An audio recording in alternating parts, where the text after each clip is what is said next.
चंद्रशेखर राव ने जुमे के रोज यानी आज वरंगल के एमजीएम हॉस्पिटल का दौरा किया और कोविड मरीजों से बातचीत की, उनके हालात का जायजा लिया।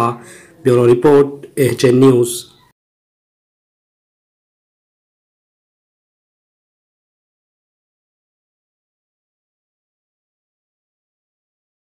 एर्रागड्डा नेताजी नगर एजी कॉलोनी में वाक़े बिस्मिल्लाह फूड्स एंड कमोडिटीज, जहां पर सोना मसूरी बासमती चावल के साथ ही साथ मुख्तलिफ वैरायटीज के चावल दस्तयाब है और आटा, तेल, शक्कर भी मौजूद है।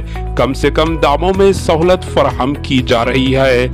आप घर बैठे ऑर्डर दे सकते हैं और ये आपको लेकर सामान पहुंचा देंगे, वो भी मुफ्त में, यानी home delivery free.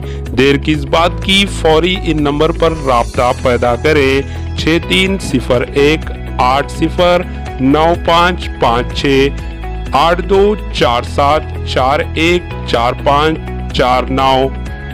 Bismillah foods and commodities, Erragadda, Hyderabad.